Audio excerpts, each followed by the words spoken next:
tu affrètes des gros avions ou des jets privés? Plutôt des gros avions. Plutôt des gros avions. Plutôt des gros avions, c'est plutôt notre singularité. Et on fait certainement les affrètements les plus exceptionnels, je pèse mes mots, qui puissent exister. Alors bien évidemment, on peut aller à Stuttgart en avion en novembre, ça c'est pas un problème. Mais c'est vrai que pour aller c'est moins sexy. En Alaska, pour aller au Chili ou pour aller aux îles Salomon, où j'étais au mois de septembre, c'est vrai que c'est un peu singulier. Et alors, c'est des sociétés qui C'est plutôt du B2B, comme j'expliquais, avec ouais. des tour opérateurs vraiment spécialisés sur ce segment-là. C'est aussi le marché du maïs, mais le marché du maïs a plutôt tendance en fait à aller depuis une dizaine d'années plutôt vers les vols réguliers, puisque aujourd'hui on a une offre importante en low cost qui a un peu marginalisé les affrètements aériens. Et il faut trouver une échappatoire, et c'est vrai que sur ce segment, donc des tours du monde, il ne faut pas croire, mais il y a au moins plusieurs voyages de luxe qui existent. Alors on appelle ça des demi-tours du monde, des tours d'Asie, des tours d'Amérique latine, si c'est pas complet. Et puis sur les croisières haut de gamme, dans des endroits où de toute manière les vols réguliers ne vont pas. Là, c'est sûr que pour garder le client, il faut il faut exceller. Et c'est pas facile. C'est pas facile parce qu'au début, on négocie bien évidemment un prix, on négocie des capacités, et puis au final, le client retient de savoir si l'avion est parti à l'heure ou pas. Et c'est vrai que plus on va loin, plus ça commence à devenir un peu difficile. On est hors de notre territoire, c'est le moins que je puisse dire. Alors, ce qui me fascine là dans ce que vous dites, c'est que vous parlez beaucoup de prix. Or, pour moi, le luxe, c'est des clients qui ont de l'argent, mais sont un peu radins, là, vos clients, ou quoi? Non, pas radins, mais les gens maintenant regardent, parce que, encore une fois, comme on a dit tout à l'heure, maintenant tout est accessible, donc il y a beaucoup de clients qui regardent aussi sur Internet ce qui se fait. Même quand on a peu de temps, on passe du temps à comparer. Ça dépend des clients. Il y a des gens qui n'ont pas le temps, qui ne le prennent pas et qui vous font entièrement confiance. Ils vous confient quelque chose et donc ils savent que vous allez leur trouver, ils ne regardent même pas. Et il y a d'autres clients qui sont peut-être un peu plus jeunes et qui donc justement regardent les nouvelles technologies et vont très vite pour le faire, parce que c'est très accessible maintenant sur les iPhones ou tout ce qui est smartphone. Et ils vont vous dire, voilà, j'ai vu le billet à tel prix, toi tu es à quel prix? D'accord. Donc il faut pouvoir répondre, être aussi bon au moins et peut-être moins cher. C'est pareil pour ta presta nous, on va dire qu'en France, on est sur ces prestations-là, on est les moins chers dans le monde. Il faut savoir, parce qu'à l'étranger, les prix sont plus élevés. Et c'est vrai que nos clients, ils essaient quand même de négocier, même si c'est des clients qui ont un gros portefeuille, qui ont les moyens. Ils essayent quand même, parce qu'on est, comme dit Pascaline, maintenant il y a la présence de comparateurs, de beaucoup de choses, et c'est une facilité en fait maintenant de tout comparer. Donc du coup les gens, ils regardent, ils font attention. Donc ils veulent avoir pour le moins coût, pour un moindre coût, la meilleure qualité. Donc ils cherchent toujours à... Et toi, ta clientèle, elle est principalement française? Non. Ou... non. Elle est plus étrangère. Ouais. Donc là, donc toi, c'est incoming, principalement. On est du incoming, on fait aussi du outgoing aussi. On fait beaucoup de transit aussi comme prestation.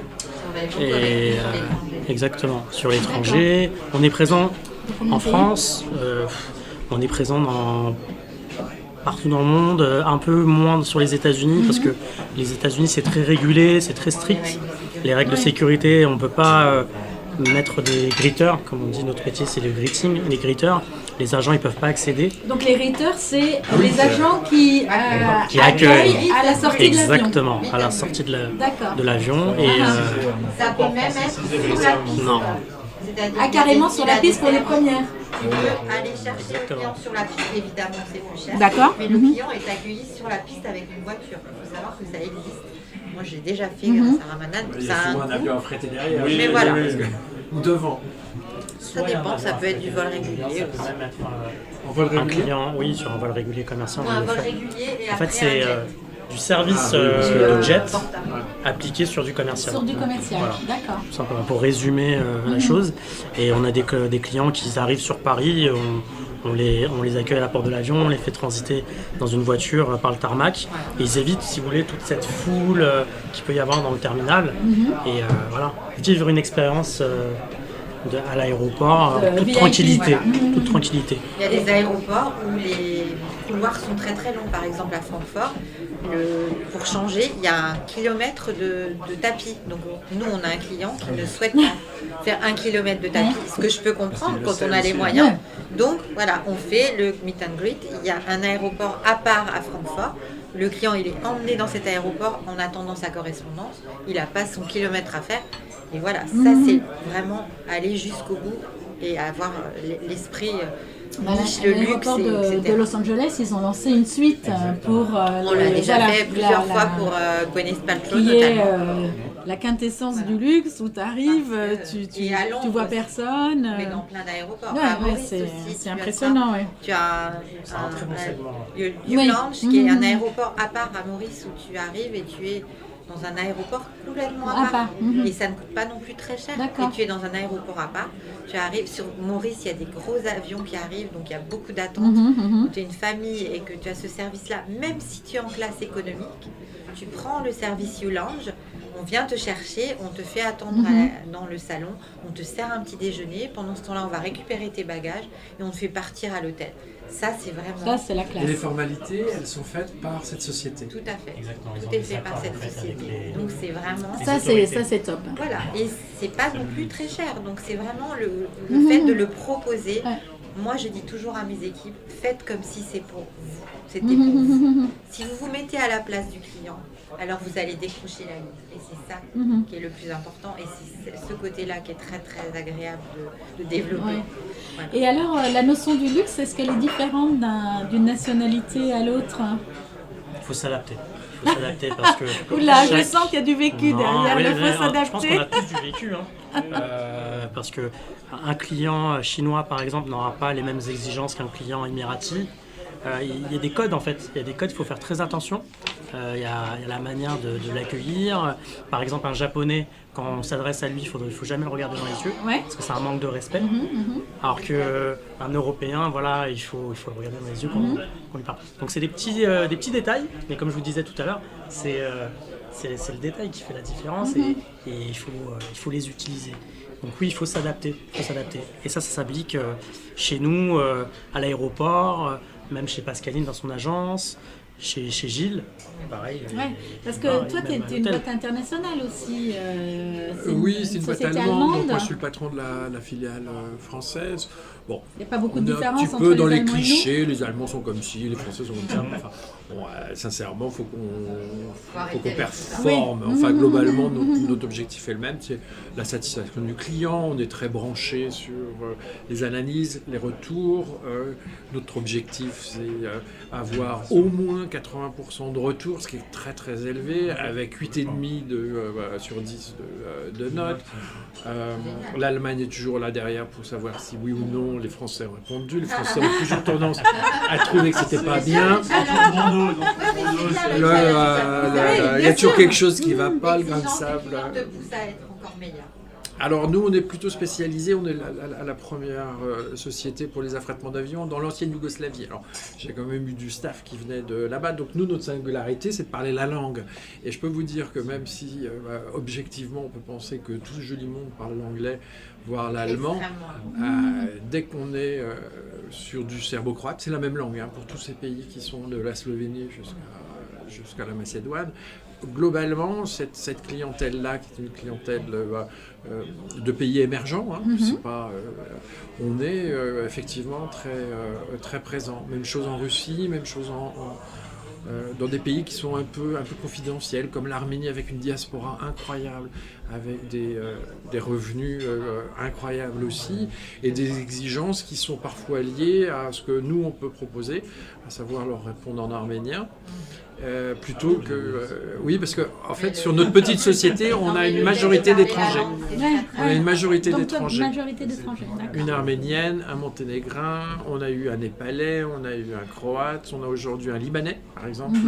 C'est vrai que parler l'arabe avec l'accent libanais auprès de la clientèle libanaise, on les a. Donc on est présent sur la France, mais on est aussi présent sur ces marchés qui sont des marchés un peu nouveaux. Donc on laisse l'Angleterre aux Anglais et puis on essaie d'aller voir les Bosniaques ou les Arméniens. Et c'est vrai que ça, c'est eux sont dans des exigences de service qui sont liées à une frange de la population peu commune, hein, quand même. Merci. Oui, parce que toi, Martin, c'est toi qui dois avoir le plus d'anecdotes. Vous avez parlé de perception de prix, vous avez parlé de perception de luxe pour cette clientèle. Nous, on a cette chance d'accueillir une clientèle internationale. Donc, on a une force de vente, justement, qui essaye de s'adapter à toutes ces spécificités, de les connaître et de répondre favorablement. On a parlé des Émiratis. L'Émirati va, quoi qu'il arrive, négocier. C'est un principe. C'est un principe. C'est culturel. Et donc, nous, notre force de vente va d'abord être sur place pour les accueillir, mais aussi partir. On ne croirait pas comme ça. Mais oui, va partir sur place aussi pour se rendre compte vraiment de ce qui se passe. Enfin, nous, on va à la rencontre des agents de voyage, on va à la rencontre des DMC, des clients finaux, pour vraiment essayer de s'imprégner et qu'on connaît des spécialistes de marché, on va dire. Client américain, le prix n'est pas forcément ce qui va être le plus important. Ça va être les added values, comme Pascaline a mentionné. Ça va être de savoir à quelle heure il va pouvoir sa chambre, qu'est-ce qu'il va avoir droit en plus, est-ce qu'il va avoir droit à un surclassement garanti, est-ce qu'il va avoir droit à un départ tarif, un grid en arrivant à Roissy avec une hôtesse qui va l'accueillir. Tout ça, l'américain en est très sensible. Alors que pour l'Émirati, c'est le prix. Donc on s'adapte, on essaye de répondre à toutes les demandes parce que c'est comme tout, il nous met en concurrence avec, en général, c'est 3-4 autres palaces qui répondent à l'affinité de design et autres, mais il peut nous mettre en concurrence avec les 10 palaces et puis ça va être aussi, pas forcément le plus offrant, mais celui qui fera la chose qui lui... Le détail qui va peut-être répondre à ce qu'il recherche réellement pour lui, pour sa famille. Est-ce que c'est un voyage loisir? Est-ce que c'est un voyage business? On va essayer de répondre. Est-ce qu'il mélange les deux? On va essayer de répondre à toutes ces demandes. Mais nous, la compréhension et la connaissance de notre clientèle est primordiale dans cette approche, justement. Et plus on aura cette approche proactive et dans l'empathie du client à le faire parler finalement, que ce soit l'agent de voyage, le DMC, il faut que le client puisse se confier. Alors là, on pourra répondre à toutes les demandes et finalement le prix, parce que ça devient de la fidélisation, le prix n'aura plus d'importance. D'accord. En fait, les added values, il faut les personnaliser en fonction de nos clients, parce qu'on sait que tel client préfère un massage, tel client préfère avoir le transfert, tel client préfère avoir un dîner au restaurant. Voilà, donc c'est ce côté vraiment de connaître notre clientèle et que le client accepte, comme on disait, de se confier. Parce qu'on a des clients qui sont là depuis des années, on a aussi, heureusement, des nouveaux clients qui sont envoyés par d'autres clients.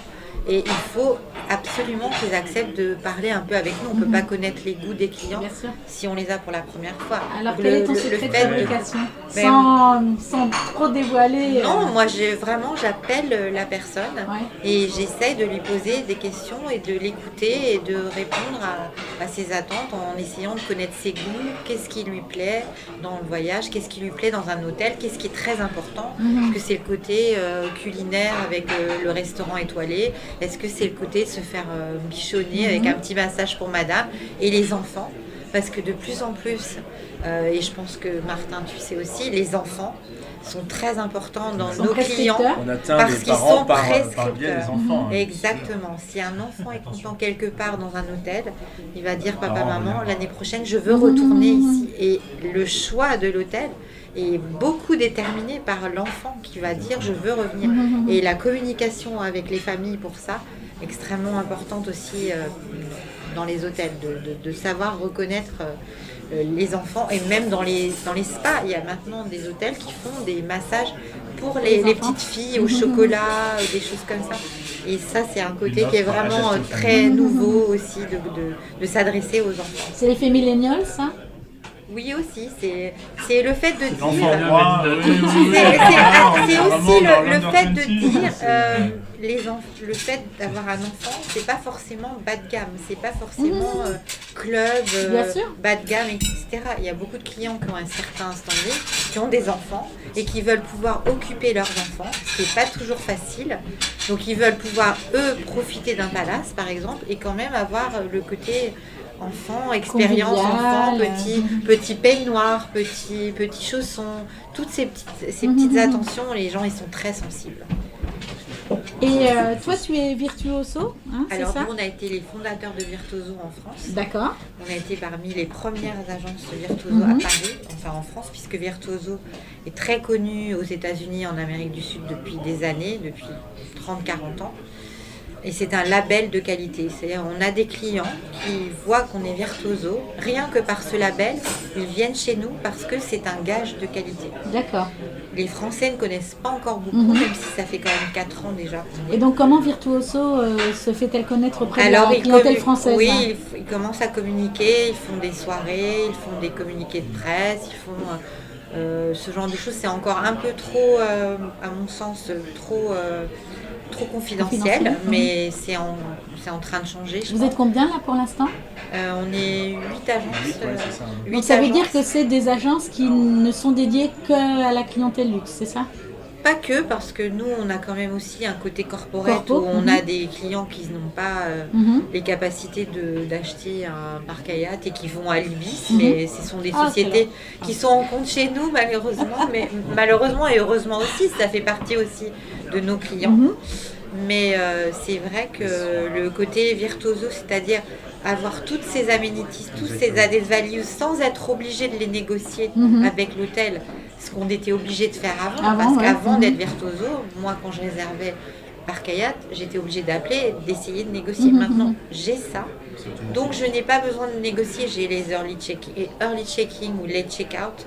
Rien que ça, déjà, quand les gens arrivent, par exemple, de certaines destinations où ils arrivent très tôt le matin, ils ont envie d'avoir leur chambre quasiment tout de suite. Même s'ils ont été accueillis par toi ou Mais transportés par toi, ça fait partie de l'expérience. Mais c'est la suite. S'il y a eu une très bonne expérience avec Ramadan, mais que vous arrivez à l'hôtel et que la chambre n'est pas prête avant 16h, parce qu'il est 10h et qu'il faut attendre 14h, et ça à comprendre, ne comprendra jamais. Un client ne comprendra jamais. Et c'est pas non plus sur Booking qu'on va trouver ça. Et Virtuoso, c'est une association, c'est un GIE, c'est une cotise, qu'est-ce que c'est? C'est un GIE américain qui existe depuis des années. Un groupement qui est extrêmement fort aux États-Unis et en D'agence de Amérique. voyage. Ouais, d'agence de voyage. Pas d'hébergeurs. Non, agence de voyage.